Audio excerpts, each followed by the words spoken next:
과즙 미인상이 부천대 항공서비스학과 면접에 유리하다? 첫 번째, 부천대 항공서비스학과 학생들은 과즙 미인상?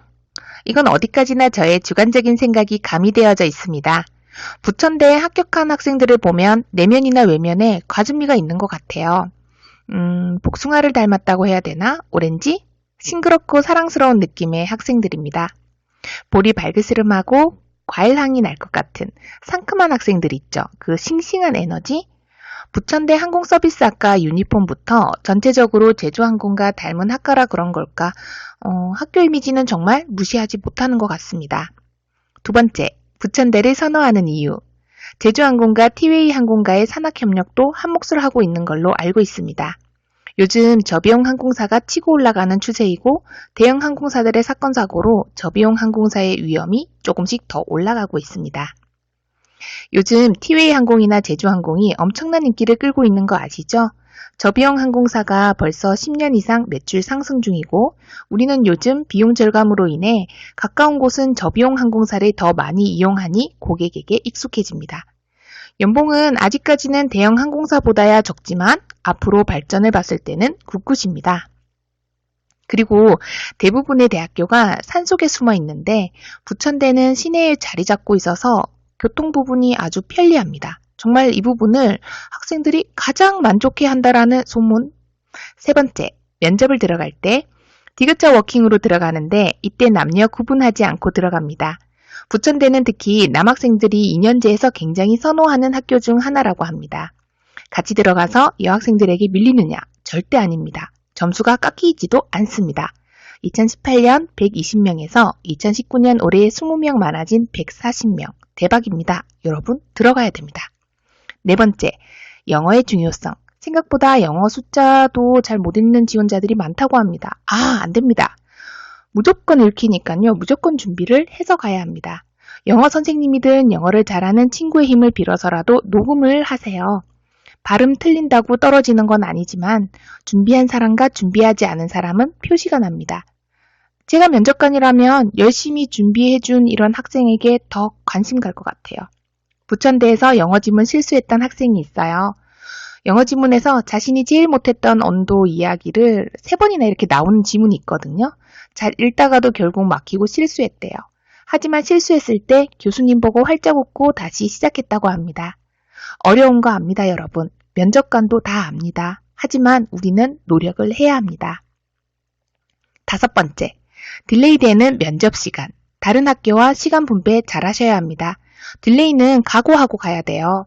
시간 예약 상관없이 학교 대기실 들어오는 대로 면접 순이었다고 합니다.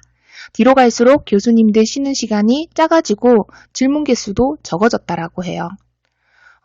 그리고 그 와중에 교복을 입으면 조금 더 관심을 가져주신다라고 하는데 이 말은 면접복의 비중이 크다라는 뜻이겠죠. 여섯 번째, 기출 질문 중 어려운 것을 든다면 자기소개, 지원 동기, 서비스 마인드란 무엇인가? 승무원으로서 갖추어야 할 자질은 무엇인가? 외국어, 영어 읽기 능력. 생각보다 학생들이 어려워했던 부분이 승무원으로서 갖추어야 할 자질이었습니다. 예상 외였습니다.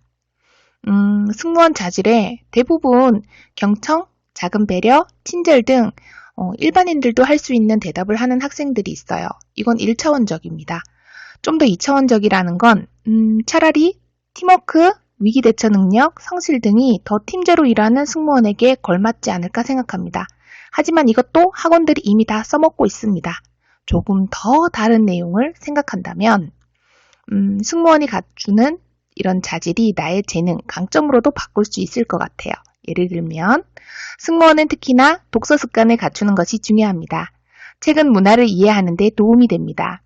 고등학교 3년간 문화 관련 책 100권 정도 읽었습니다. 독일인들이 무거운 느낌의 호밀빵을 먹는 이유가 기후와 토지 때문이라는 것. 아는 만큼 보인다라는 말처럼 세계인들을 대상으로 하는 직업인 이상 독서는 필요한 자질이라고 생각합니다. 일곱 번째, 예상 질문 외의 질문들. 여러분, 예상 질문 이외에 인성 질문들이 나오는 거 알고 있죠? 학교에 나오는 것은 완전 준비하셔야 돼요. 그 이외에도 질문들이 나옵니다. 작년에 자신의 장점 한 줄로 말하세요 라고 질문한 게 있어요. 많은 학생들이 설마 한 줄로 어떻게 해 하며 두세 줄 했나 봐요. 한 줄로 이야기를 하라는 건 면접 시간이 부족하다라는 거죠. 한 줄 답변은 정말 당혹스럽기 때문에 준비를 할 때 첫 번째 문장에서 결론이 나와야 합니다. 예를 들어 장점 한 줄이라면 서울에서 부산까지 6번의 이사로 인해 전학 첫날 먼저 친구에게 다가가는 친화력을 가지고 있습니다. 한 줄이라도 이렇게 구체적으로 연상할 수 있는 답변은 면접관의 뇌를 덜 피로하게 해요. 요즘 매일 학생들을 생각하며 책상에 앉아 4시간씩 학교별 유튜버를 만들고 있습니다. 하하하하. 많이 도움이 될지는 모르겠지만 조금이라도 입시를 함께 하고 있는 사람이 주변에 있다는 걸 잊지 마세요. 구독, 좋아요도 잊지 마시길.